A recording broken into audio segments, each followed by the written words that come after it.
J'espère que vous allez bien, j'espère que vous vous portez bien. L'Algérie prépare sa contre-attaque. Voilà, la crise algéro-française aujourd'hui est devenue un véritable match, un véritable match de boxe, on va dire. Franchement, nous sommes sur un ring. L'Algérie et la France sont sur un ring et chacun donne un coup et chacun essaie de riposter à l'autre coup par un autre coup. Les coups pleuvent de part et d'autre. Et le match de boxe, il promet d'être absolument sanglant, puisque les autorités algériennes ne veulent pas se laisser faire. Elles s'estiment, comme l'a été précisé dans un communiqué récent du ministère des Affaires étrangères, ciblées par une algérophobie ambiante en France. L'APS qui ne cesse de revenir régulièrement sur ce sujet en utilisant les mêmes éléments de langage, emprise de l'extrême droite, algérophobie, dérive raciste et xénophobe, l'Algérie qui est ciblée par les élites dirigeantes françaises, instrumentalisation politique de l'Algérie pour des problèmes politiques internes. Les autorités algériennes, le pouvoir algérien, officiellement, il adopte la posture de la victime qui cherche à se défendre. Jusqu'à maintenant, dans tous les communiqués, dans toutes les communications officielles, de positions officielles adoptées par les autorités algériennes, il n'y a pas d'escalade, il n'y a pas de volonté de provoquer la France, ni de surenchère, ni d'aller vers la rupture. Au contraire, l'Algérie elle-même, elle se dit victime d'un processus de rupture que veut imposer aux relations algéro-françaises les nouveaux dirigeants issus de la droite et de l'extrême droite qui ont de plus en plus de l'influence sur l'establishment français. Alors, pour riposter aux menaces des autorités françaises qui ont été évoquées récemment lorsque le gouvernement François Bayrou a donné un délai de 4 à 6 semaines. Un délai de 4 à 6 semaines, c'était le 25 février dernier, le gouvernement français avait demandé officiellement à l'Algérie c'est le 26, pardonnez-moi, c'était le 26 février dernier, pas le 25, c'était le 26, parce que le jour même, l'Algérie avait réagi en dénonçant des menaces, en dénonçant qu'elle rejette toutes les menaces et qu'elle refuse absolument, elle rejette tous les ultimatums. C'était le 27 février. Donc c'est le 26 février où François Bayrou, lors d'une réunion interministérielle consacrée à l'immigration et à la problématique du refoulement des migrants en situation irrégulière et impliqués dans des affaires de criminalité et de délinquance, c'était plus exactement le mercredi, voilà, 26 février. C'est le 26 février 2025 où le gouvernement français, à travers son premier ministre, François Bayrou, a accordé un délai, un ultimatum. Le mot ultimatum n'a pas été utilisé. François Bayrou a essayé d'être très modéré, contrairement à son collègue Bruno Retailleau du ministère français de l'Intérieur. Lui, il a parlé d'un délai de 4 à 6 semaines permettant à l'Algérie de bien réfléchir et de revoir sa politique à l'égard de la France et de revenir à des sentiments plus amicaux en acceptant de récupérer un certain nombre, une liste a été communiquée par la France à l'Algérie, d'un nombre bien précis d'individus dangereux que la France veut expulser en urgence. Il s'agit de ressortissants algériens. Vu que l'Algérie ne compte pas visiblement répondre à cet ultimatum ou à ce délai de façon favorable et que le gouvernement français a menacé de revoir l'ensemble des accords qui lient l'Algérie à la France, notamment les accords concernant la gestion des flux migratoires, la circulation des personnes et les séjours sur le territoire français des migrants algériens, le fameux accord de 1968, le gouvernement algérien a préparé de son côté une batterie de mesures qui sont des ripostes anti-françaises destinées à appliquer la réciprocité, à protéger les intérêts de l'Algérie contre les attaques et perpétrées ou contre ce que les dirigeants algériens parlent d'agression menée par la France. On a parlé qu'en première mesure, une préparation d'une liste de 140 dirigeants français, parmi lesquels notamment des dirigeants d'entreprises, des diplomates et des chefs d'entreprise, françaises installés en Algérie, qui seront interdits d'entrer sur le territoire algérien. Mais nous venons de confirmer aussi au cours de notre enquête que le pouvoir algérien prépare une riposte très dure aussi, qui va toucher de plein fouet les entreprises françaises, puisqu'il étudie sérieusement, et le projet il est sur la table, la suspension d'une importante convention entre l'Algérie et la France. C'est la convention fiscale entre la France et l'Algérie qui élimine les doubles impositions. La convention fiscale entre l'Algérie et la France qui élimine les doubles impositions. C'est une convention qui a été signée le 17 octobre 1999 Son objectif est d'éliminer les doubles impositions, de prévenir l'évasion et la fraude fiscale. Et ça a été mis en application à partir de 2002, puisque le décret en France qui parle de la mise en application de cette convention fiscale avec l'Algérie date du 20 décembre 2002. Alors là, des explications s'imposent pour que vous puissiez comprendre en quoi cette mesure est dangereuse pour les entreprises françaises. C'est une mesure très dangereuse qui peut leur causer des centaines de millions d'euros de pertes. Je dis bien, c'est l'Algérie suspend la convention fiscale concernant les doubles impositions. Il va y avoir des centaines de millions d'euros de pertes pour les entreprises françaises. Qu'est-ce que c'est que d'abord les doubles impositions? On va expliquer doucement, il y a un peu de pédagogie pour que les Algériennes et les Algériens, même les Françaises et les Français qui nous regardent, ils sont de plus en plus nombreux, comprennent de quoi il s'agit. Alors, la double imposition, c'est quoi? La double imposition, c'est lorsqu'il y a une entreprise ou un individu paye les mêmes impôts durant la même période dans deux pays différents. Voilà. Et cette double imposition, beaucoup de pays à travers le monde essaient de l'éliminer, notamment en ce qui concerne les entreprises. Pourquoi? Parce qu'elle a des effets néfastes sur le développement économique du pays, sa croissance économique, et les échanges de biens et de services, et les mouvements des capitaux. En clair, quand une entreprise, elle est installée dans un autre pays, comme une entreprise française, quand elle s'installe en Algérie, si elle paye les mêmes impôts, l'impôt sur la société, l'impôt sur c'est là les mêmes impôts sur le revenu, l'impôt sur ses activités de production en Algérie comme en France, elle va être beaucoup moins performante.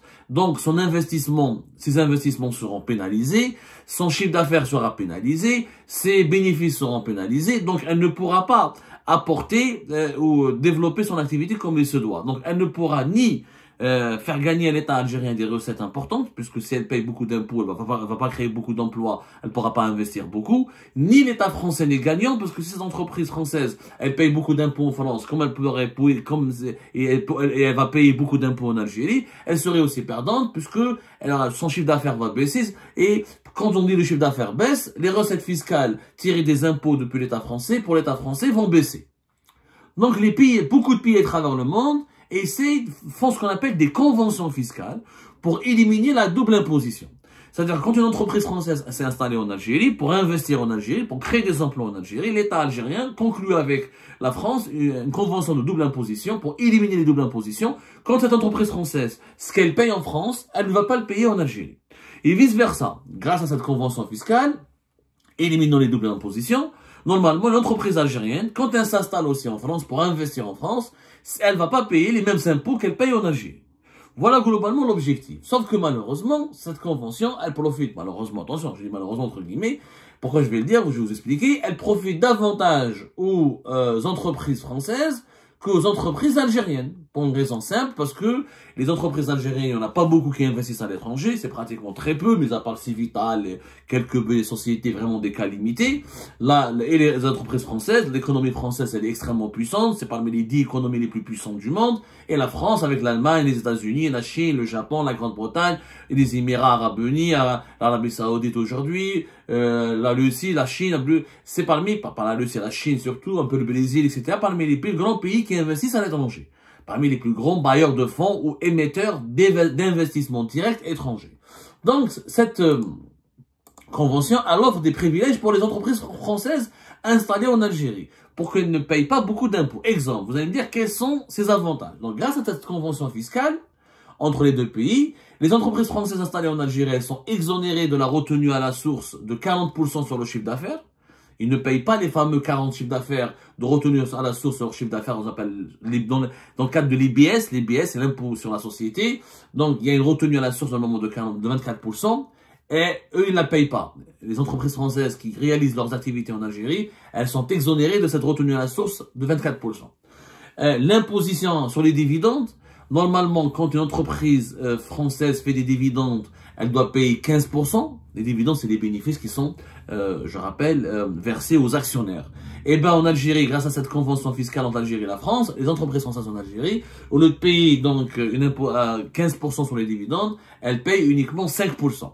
En plus, il y a une exonération totale des intérêts sur les emprunts, quand elles font des emprunts, et beaucoup d'autres allègements. On va pas vraiment parler, on va pas entrer dans le domaine technique. Il y a plusieurs allègements fiscaux qui facilitent donc le rapatriement des bénéfices en devises des entreprises françaises vers la France. Ce sont les principaux avantages. Ce sont des avantages importants, impressionnants. Par exemple, on a calculé selon notre enquête en 2007, ça a permis aux entreprises françaises d'économiser 3 milliards d'euros.